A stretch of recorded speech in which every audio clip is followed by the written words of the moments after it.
Hello everyone. അപ്പോൾ ഇന്ന് നിങ്ങൾക്കൊരു ഗുഡ് ന്യൂസ് ആയിട്ടാണ് ഞാൻ വന്നിട്ടുള്ളത്. നമ്മുടെ ഗിവ് അവേൻ്റെ വീഡിയോസൊക്കെ ഇങ്ങനെ നന്നായിട്ട് ഓടിക്കൊണ്ടിരിക്കുകയായിരുന്നു. അപ്പോൾ നമ്മുടെ ഗിവ് അവേയിൽ വിന്നേഴ്സിനെ സെലക്ട് ചെയ്തിട്ടുണ്ടായിരുന്നു. അപ്പോൾ അതിൽ സെക്കൻഡ് വിന്നേഴ്സ് നമ്മളെ ഇതുവരെ ഇങ്ങോട്ട് കോൺടാക്ട് ചെയ്തിട്ടില്ല. നമ്മളെ സ്നാക്ക് ബോക്സിൻ്റെ വിന്നർ നമ്മളെ കോൺടാക്ട് ചെയ്തിട്ടില്ല. സോ ഞാൻ ഇത്രയും ദിവസം അവർക്ക് വേണ്ടി വെയിറ്റ് ചെയ്തു. എന്നിട്ട് ഞാൻ എൻ്റെ റീപോസ്റ്റ് ചെയ്തു. എൻ്റെ എല്ലാ വീഡിയോസിൻ്റെ താഴെയും ഗിവ് അവേ വീഡിയോ റീപോസ്റ്റ് ചെയ്തു. എന്നാൽ അത് കണ്ടിട്ടെങ്കിലും അവരെന്നെ കോൺടാക്ട് ചെയ്യുമെന്ന് വിചാരിച്ചിട്ട്.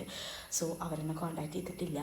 സോ ഞാൻ ആ ഗിഫ്റ്റ് മറ്റാർക്കെങ്കിലും കൊടുക്കാൻ പോവുകയാണ്. അപ്പോൾ മറ്റാർക്കെങ്കിലും അല്ല, എൻ്റെ സബ്സ്ക്രൈബേഴ്സിൽപ്പെട്ട നിങ്ങൾക്ക് ഞാൻ തരാൻ പോവാം കേട്ടോ. അപ്പോൾ ഞാൻ ആ ഒരു ഗിഫ്റ്റിന് വേണ്ടിയിട്ട് ഞാൻ ഒരു സെക്കൻഡ് വിന്നറെ സെലക്ട് ചെയ്യാൻ പോകുന്നുണ്ട്. അപ്പോൾ ഈ ഒരു ന്യൂസ് ഞാൻ നിങ്ങളോട് പറഞ്ഞെന്നുള്ളൂ. അപ്പോൾ എല്ലാവരും എന്താ പറയുക, കമൻറ്റൊക്കെ ചെയ്തോളൂ കേട്ടോ. ഞാൻ ഒരാളെ സെലക്ട് ചെയ്യാം, എന്നിട്ട് ഞാൻ വീഡിയോ ഇടുന്നുണ്ട്. അപ്പോൾ ഇനി വീഡിയോ സ്പെഷ്യലായിട്ട് ഗിവ് അവേ എന്ന് പറഞ്ഞിട്ടില്ല. നമ്മൾ പോസ്റ്റ് ചെയ്യുന്ന ഏതെങ്കിലും ഒരു വീഡിയോയിൽ ഞാൻ ആ വിന്നറിനെ അനൗൺസ് ചെയ്യും. അപ്പോൾ നിങ്ങളൊക്കെ മറക്കാതെ വീഡിയോസൊക്കെ കാണുമെന്ന് വിചാരിക്കുന്നു. അപ്പോൾ നമ്മൾ പുതിയ വീട്ടിലുള്ള കുറച്ച് അലങ്കോലപ്പണികളായിരുന്നു. നമുക്ക് കുറച്ച് ദിവസമായിട്ട് കുറച്ച് ബിസി ആയിരുന്നു. അപ്പോൾ ഇന്ന് നമ്മൾ അടുക്കളൊക്കെ ഒന്ന് സെറ്റ് ചെയ്യാമെന്നുള്ള രീതിക്ക് വന്നതായിരുന്നു കേട്ടോ. അടുക്കളേൻ്റെ ഒരു ഭാഗം മാത്രമേ സെറ്റ് ചെയ്യാൻ കഴിഞ്ഞിട്ടുള്ളൂ. ഇനി ബാക്കിയൊക്കെ നമുക്ക് വഴി അങ്ങനെ സെറ്റ് ചെയ്തെടുക്കണം. അപ്പോൾ ഇത് ഞാനൊരു സ്റ്റാൻഡ് വാങ്ങിച്ചതായിരുന്നു കേട്ടോ മീഷോന്ന്. അപ്പോൾ അത് അടിപൊളി സ്റ്റാൻഡ് കേട്ടോ. അപ്പോൾ ഇതൊക്കെ ഒന്ന് സെറ്റ് ചെയ്ത് ഇതിലൊക്കെ ഒന്ന് ഓർഗനൈസ് ചെയ്ത് വെക്കാം. അപ്പോൾ നല്ല ഭംഗിയുണ്ടായിരുന്നു കേട്ടോ ഇത് ഓർഗനൈസ് ചെയ്ത് കഴിഞ്ഞപ്പോൾ. നമ്മുടെ സെക്കൻഡ് ഗിവ് അവേ അനൗൺസ്മെൻറ്റ് നടത്താമെന്ന് പറഞ്ഞിട്ടുണ്ടായിരുന്നു. ബട്ട് ഈ ഇടയായിട്ടാണ് എനിക്ക് ഒരു മെസ്സേജ് വന്നിട്ടുണ്ടായിരുന്നു.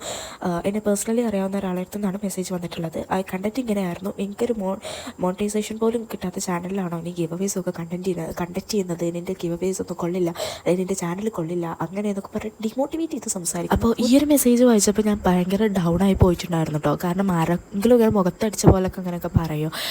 ബട്ട് എനിക്ക് ഇവർക്കൊരു റിപ്ലൈ കൊടുക്കണം. എങ്ങനെയെന്ന് വെച്ചിട്ടുണ്ടെങ്കിൽ എനിക്ക് എൻ്റെ അടുത്ത് ഒരു 1 മന്തിൻ്റെ ഉള്ളിൽ മോണിറ്റൈസേഷൻ ആയിട്ട് എൻ്റെ ഈ ചാനലിൽ മോണിറ്റൈസേഷൻ കിട്ടിയിട്ട് സ്ക്രീൻഷോട്ട് എനിക്ക് അവർക്ക് അയച്ചു കൊടുക്കണമെന്നുണ്ട്. കാരണം അങ്ങനെ ആരെങ്കിലും പബ്ലിക്കായിട്ടല്ലെങ്കിലും ഇങ്ങനെ നമ്മൾ മെസ്സേജിലൊക്കെ DM-ലൊക്കെ വന്നിട്ട് നമ്മളിങ്ങനെയൊക്കെ ഡിമോട്ടിവേറ്റ് ചെയ്യുക, നെഗറ്റീവൊക്കെ പറയും. എനിക്കറിയത്തില്ല.